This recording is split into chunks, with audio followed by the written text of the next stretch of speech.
Hello and welcome to World Talks, where every word matters. I'm your host, Sasha Farbach.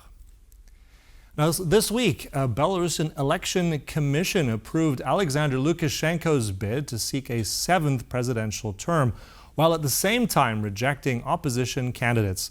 Now, the strongman of Minsk remains determined to stay in power, despite being viewed as a pariah by the West. We'll discuss and analyze what the future has in store for Lukashenko, and if the opposition, both at home and abroad, can finally muster a change. I'm joined now by Hanna, Liubakova, a non-resident fellow at the Atlantic Council. Thank you so much for joining us here on TVP World. Hello.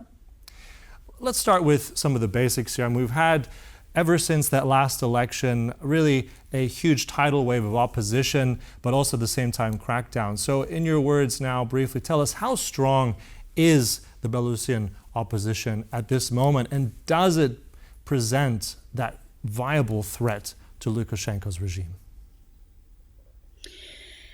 I think on one hand, the opposition exists. That's important in the first place, but many of them are in exile for obvious reasons because, being in Belarus right now and speaking out against the regime openly is practically impossible. Anyone can go to jail, as we have seen. At least 1,300 political prisoners are currently being held behind bars. Those in exile have formed opposition structures, and they are quite successful and quite creative in how they work with foreign Western governments and how they also tried to maintain this power, this energy, this strength of people. However, it's mostly about people in exile, diasporas who are still united, who operate in different countries. When it comes to the connection with people inside the country, it's very much limited, again, because of state terror, because of the level of repression. So I wouldn't expect protests in January when the elections will take place in Belarus. On the other hand, I don't think that the majority of Belarusians support Lukashenko. We have seen wide protests in 2020, and nothing really changed because people did not start liking Lukashenko again after 2020, again, because of repressions, because of the war, and because of the economy. It's still we see that the moods of Belarusians did not change. Many of them are still against Lukashenko. Mm-hmm. You said many are against Lukashenko. We have seen, as you said before, these waves of protests. There have been intense repressions over these years, these crackdowns, thousands of political prisoners. I'm curious about, and you mentioned also Ukraine and the war, with the election coming up in January, what kind of, let's say, impact will these repressions have had? Will this have galvanized, woken up the Belarusians? Will this be finally enough for them to change Belarus for the future? Well, repression cannot provoke people to come out to the streets. It's the level of it that actually prevents them from doing so. If there is no window of liberalization, if there is no opportunity for people to rise up, to speak out, how would they do that? They know that if they would do something, they will go to jail. People in Belarus are arrested for comments, for liking posts. A few days ago, I was even added to the list of terrorists, right? So even given comments like this on television can lead to a criminal case, to putting a person in jail, or for us in exile being, becoming or being labeled as terrorists. So imagine the level of repression, but also the level of fear at the same time. It doesn't really it doesn't really show that Lukashenko sort of feels very confident. I think he's also scared of protest. Even the parliamentary elections that took place earlier this year showed us nobody expected really any dissent, any protests, but Lukashenko prepared for these elections as for some sort of a special operation. And the police security forces were literally everywhere protecting polling stations. People were banned from taking pictures of their ballots to prove that they voted against or did not support this regime, and so on and so on. So the regime would do anything possible to prevent people from from coming out to the streets or from even expressing their discontent in any way possible. But I don't think that this is, again, very stable and very sustainable in the long term. We know from the Chatham House that the absolute majority of the Belarusian population is against any involvement of Belarus in the war. This is 97%, apologies. And the Chatham House is a British think tank. So it shows us that the whole country, the absolute majority, even the Lukashenko's loyalists, are against any involvement of Belarus in the war. So if Putin would impose pressure on Lukashenko, if the status quo would change, if Lukashenko would do anything that would involve Belarus in the war even more, that might provoke some discontent inside the system and, of course, inside the country.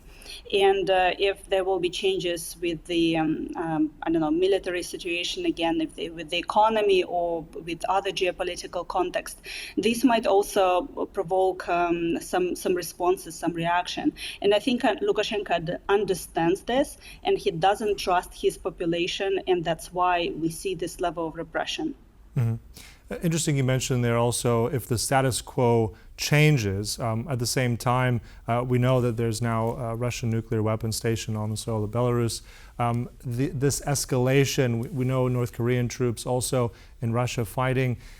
Is the war now in Ukraine, is that something that could tip the scales here? I know that there's repressions, there's political prisoners, but if, as you said, if there's more of an involvement of Belarus into Ukraine in any shape or form militarily, would that be enough to swing popular support or at least open the floodgates against changing Lukashenko? But again, what change are we talking about? I think that, again, if we imagine protests that would bring some, revolution and some change, we have seen it in 2020. This was not successful because against peaceful people, there is a huge machine, state machine, and terror and tanks and guns, right? So let's perhaps not expect this at this point, because people have seen that, well, this will not bring change. We did not see the split of elites. We did not see many ministers or generals who would say that, okay, Lukashenko, we are resigning, we are against you, we want to change ourselves. So this is something that perhaps is worth focusing right now on, because this might be something that will bring this split, this crack in the system, something that is really needed and was needed in 2020. And this might be indeed the context, the thing that might be provoked by either weakening economy or geopolitical changes around Belarus, around my country, or of course any potential involvement in the war or some escalations given the announcements that Russia deployed its nuclear weapons in Belarus. But this is all, this is something that we call black swans. This is something that is very difficult to predict. But of course, Lukashenko is also, again, this is something that he has to consider. And there is another thing that he has to consider, his health. You are now showing these videos where he kind of walks and greets people, but we also see videos in which he can barely walk, and of course his health is something that is protected basically like a state secret, but we all see that it's deteriorated. This is something that he also confirmed himself, saying that, well, I'm not eternal, my health, I have some issues and so on. So he basically said it himself. And this is something that his system also sees. And he might be, maybe not now, not yet, but of course the system, right, people around him are also thinking about the successor and someone who might be, who might come against him, and that he is not, again, eternal, and his rule will end at some point. Yeah, on that note, interesting point about succession. As you said, his health may well be more frail than his people show to the world.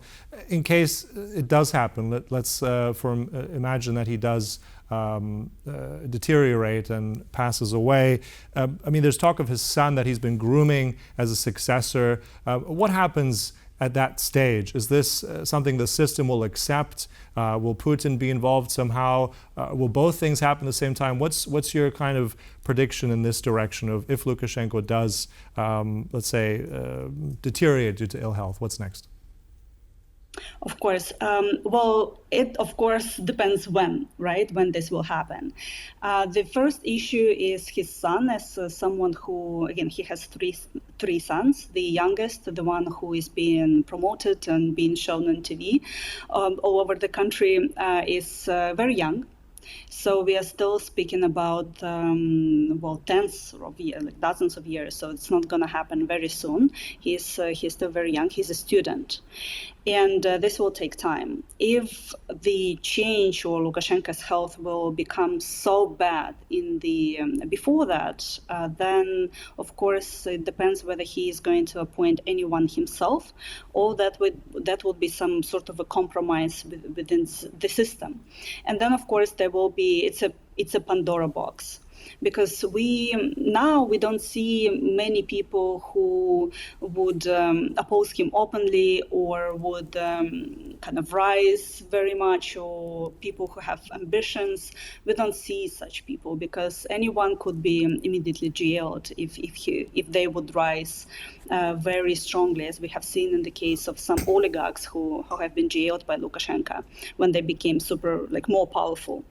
So at this point, there are no such people, but of course, this can change immediately because, again, it's a Pandora box. And I think there is a lot of competition inside the system. These people are very much opportunistic, and they would like to rule one day. Then, of course, there is the constitution that says that if Lukashenko dies, then the change would happen in the way that there will be the speaker of one of the chambers of the parliament who will be in power. But as you imagine, this is not even prime minister, this is not the executive power. So this is very difficult, and it depends again whether this person would be able to find a compromise with others, such as security forces or the army or the KGB, which is very strong and important in Belarus. And of course, again, there is a factor of Russia, and there is the factor of the West and sanctions that the regime or even the successor, right, the government, the future government will have to think about. So there are many unknowns here, and it's very, again, difficult for me to predict. But of course, just to kind of summarize all of it, I don't think that the system is stable. And I think that Lukashenko himself, maybe not yet, not now, but he will be thinking about his succession in the future. And this is something that they will have to consider. Even the system itself, I think, is looking at Lukashenko and understanding that he will not rule forever. Understood. Let me just ask you a couple of questions briefly now towards the end. One, you mentioned earlier about this terrorist list of dissidents. I'm just curious about what that signifies, not just as an instrument of fear potentially, but also desperation. And then also we have very strong opposition in Belarus abroad, obviously with Svetlana Tikhanovskaya being very much the de facto president-elect in many ways over these past years. What can the opposition abroad do in these upcoming elections? So just those 2 points before we finish.